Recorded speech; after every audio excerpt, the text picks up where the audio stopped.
اور ہمارے بچوں کو شہید کیا گیا. پوری قوم ایک پیج پر تھی, وہ چاہے اس سائڈ پہ لوگ بیٹھے تھے, اس سائڈ پر بیٹھے تھے, اور وفاق نے کہا کہ وفاق ایک بڑے بھائی کا کردار ادا کرے گا. اور جو لا اینڈ آرڈر کے گھمبیر مسائل ہیں 18ویں ترمیم کے باوجود اس بات کے کہ صوبوں کو اٹانومی حاصل ہے, ہم مل بیٹھ کے ایک نیشنل پالیسی بنائیں گے. اور آپ نے دیکھا جناب چیئرمین, کراچی کا امن بحال ہوا, یہ میں 2013 سے 17 کی بات کر رہا ہوں. نیشنل ایکشن پلان کے تحت ہوا, وزیر اعظم خود کراچی جاتے تھے, کراچی میں بیٹھتے تھے, کراچی کی روشنیاں بحال ہوئیں, کراچی کا امن بحال ہوا. اور 2013 میں ہر دوسرے دن دہشت گرد حملہ کرتے تھے, سوسائڈ بومنگ ہوتی تھی, آئی ڈیز کے تحت حملے کیے جاتے تھے. مگر جب نیشنل ایکشن پلان ہوا, علماء اکرام کو اکٹھا کیا گیا, میڈیا کو اکٹھا کیا گیا, ہیٹ لٹریچر کے اوپر بین لگایا گیا, وال چاکنگ بین کی گئی, لاؤڈ سپیکر کا استعمال جو ہے وہ جو نفرت انگیز تقریروں کے لیے اس کو بین کیا گیا. اور ہم نے دیکھا کہ اتحاد بین المسلمین نے اپنا کردار ادا کیا اس کے اندر. علماء اکرام چاہے ان کا تعلق کسی بھی فرقے سے تھا, کسی بھی مکتبہ فکر سے تھا, وہ بیٹھے, انہوں نے کہا جی ہم مکمل تعاون کریں گے.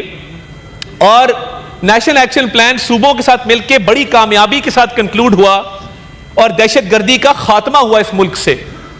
پھر کچھ لوگوں کا خیال تھا کہ یہ تو غلط ہو گیا, یہ تو طالبان بڑے بھلے لوگ ہیں, یہ تو ہمیں ان کو واپس لا کے بسانا چاہیے, یہ تو بڑے گڈ طالبان ہیں, یہ تو ہمارے بھائی ہیں, لاؤ ان کو واپس لاؤ, سیٹلڈ ایریاز میں لا کے سیٹل کرو. دونوں جنہوں نے کیا تھا, دونوں صاحبان اب اپنی سزا بھگت رہے ہیں. مگر بات یہ کہ آج جو ہم لاشیں اٹھا رہے ہیں, آئے روز کبھی ابھی یہ کرنل صاحب شہید ہوئے, ان کا تو ہم ذکر نہیں کرتے. جو فوج قربانیاں دے رہی ہے وہ کس کی خاطر دے رہی ہے اور کہاں پہ دے رہی ہے؟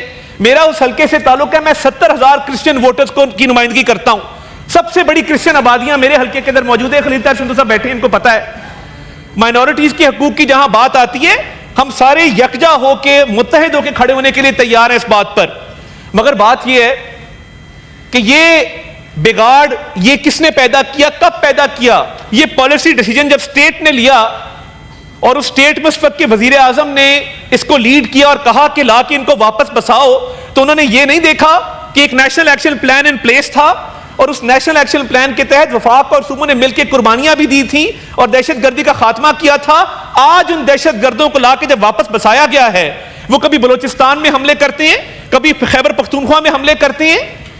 اور افسوس کے ساتھ کہنا پڑتا ہے, آل ڈیو ریسپیکٹ ٹو علی امین خان, مگر جب آپ 24 گھنٹے میں سے 16 گھنٹے سیاسی سرگرمیوں پہ لگائیں گے, سی ٹی ڈی کس نے قائم کرنی تھی, اور سی ٹی ڈی پنجاب میں کیوں قائم ہوئی, فورینسک لیب پنجاب میں کیوں قائم ہوا, لاہور کے اندر, اسلام آباد کے اندر سیف سٹی کیوں بنائی گئی, ہمارا کوئٹہ, ہمارا پشاور آج سیف سٹی سے کیوں محروم رہا, کسی صوبائی حکومت نے اس پر توجہ کیوں نہیں دی کہ سیف سٹی لگنا چاہیے. آج سیف سٹی لگا ہوتا, لاہور میں ایک دہشت گرد نے حملہ کیا, ہمارے senior police officer C T O تھے, ہمارے دوست تھے, کیپٹن مبین شہید ہوئے, کوئٹہ میں پوسٹڈ رہے, بہت ساری سروس کوئٹہ میں کی, ہم نے ان کی بھی لاش اٹھائی, ان کا بھی جنازہ پڑا. سیف سٹی کیمراز کی مدد سے ہم نے بیک ٹریک کیا, ہم ان افغان باشندوں تک پہنچے جنہوں نے اس کی ساری پلاننگ کی تھی, ان کو سزا دلوائی. زینب کا معاملہ ہوتا ہے قصور کے اندر, فورینسک لیب 2 کلومیٹر کے ریڈیس کے اندر تمام ٹیسٹنگ کرتی ہے, زینب والے کیس کے ملزم کو پھانسی ہوئی اس ملک کے اندر. تو یہ صوبائی حکومتوں کی کیپیسٹی بلڈ کرنا, کیا ہماری تمام پارٹیاں جو یہاں موجود ہیں ان کے نمائندوں کا فرض نہیں ہے؟ کیا ان کے اپنے اپنے چیف منسٹر کا فرض نہیں ہے؟ کیا وفاق 2013 سے 17 قربانی بھی دے, دہشت گردی کا خاتمہ بھی کرے, اور ملک کے اندر امن قائم بھی کرے, اور اس کے بعد ایک شخص آئے اور کہے نہیں good Taliban come back, welcome back, اور ان کو لا کے بسا دے؟ آج جو جنوبی خیبر پختونخوا میں ہو رہا ہے اس کا ذمہ دار کون ہے؟ تو میں مختصر یہ گزارش کرنا چاہوں گا کہ دیکھیے یہ بڑے گھمبیر ایشوز ہیں. دکی کا واقعہ انتہائی افسوسناک ہے, مزدور تھے, کانکن تھے, بے گناہ تھے, بے قصور تھے. سرفراز بگٹی صاحب بطور چیف منسٹر, جی ضرور دیجیے گا, مجھے بات کر لینے جی, ضرور کیجیے گا اپنی اپنی باری پر. سرفراز بگٹی صاحب ایک بہت فرض شناس اور بہت قابل وزیر اعلیٰ ہیں, ہمیں ان پر پورا اعتماد بھی ہے, اعتبار بھی ہے, اور وہاں کی پولیس اور ایڈمنسٹریشن کے ساتھ مل کے, سیکیورٹی ایجنسیز کے ساتھ مل کے جو ہو سکتا ہے وہ کر رہے ہیں.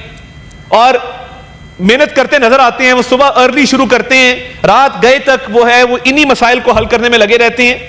وفاق کی پوری کوارڈینیشن ہے اور یہ مسائل حل ہوں گے انشاءاللہ تعالی.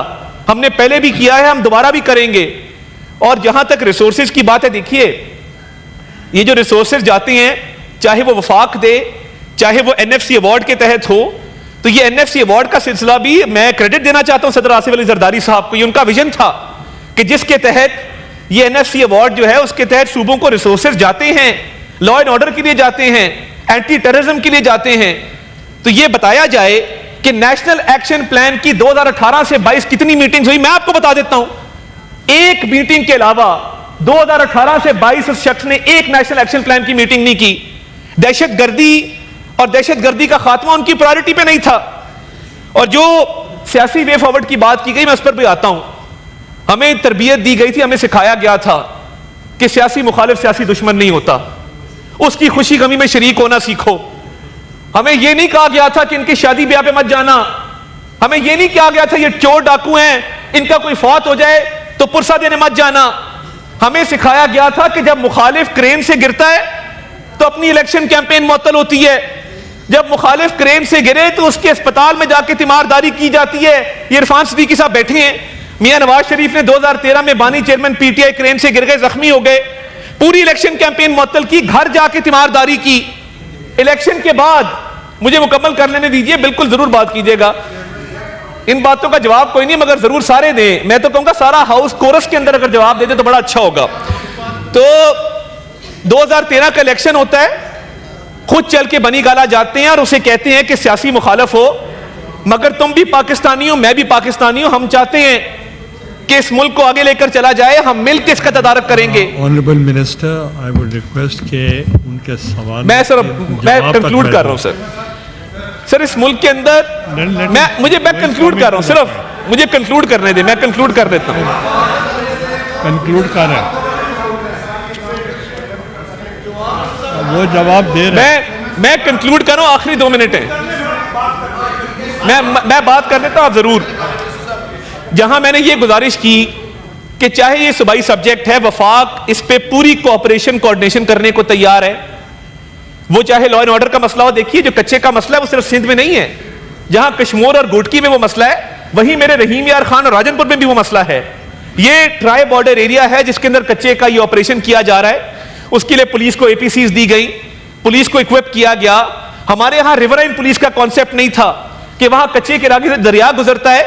پولیس کو باقاعدہ بوٹس بنا کر دی گئی, ان کی ریورائن ٹریننگ کی گئی. ریورائن پولیس کی اسٹیبلشمنٹ پہلی دفعہ تاریخ میں ہوئی کہ دریا کے دونوں کناروں کے اوپر جو مسئلہ ہے اس کو حل کیا جائے. سیاسی روایات پہ آخری بات کر کے میں اپنی بات ختم کروں گا. یہ بیٹھے ہیں عرفان صدیقی صاحب, ان کی آج بھی وہ فوٹیج موجود ہے جہاں پہ انہوں نے ہتھ کڑی لگائی ہوئی اور ایک قلم پکڑا ہوا ہے.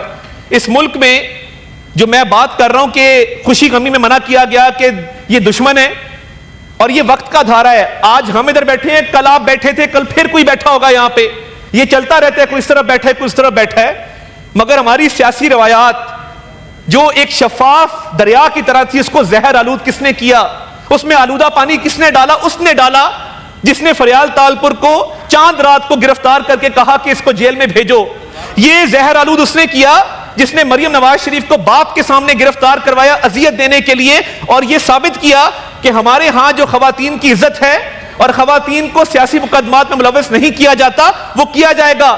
چادر چار دیواری کے تقدس کو پامال کرنے کی روایت بانی چیئرمین پی ٹی آئی نے ڈالی.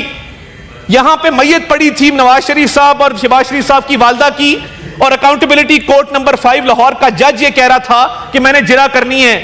یہ ہنسنے کی بات نہیں, والدہ کی میت پڑی ہو اور جج آپ کو کہہ رہا ہو, یہ موجود تھے بہت سارے لوگ یہاں, جج کہہ رہا ہو کہ میں نے جرا کرنی ہے, تو کیا انسان پہ گزرتی ہے کہ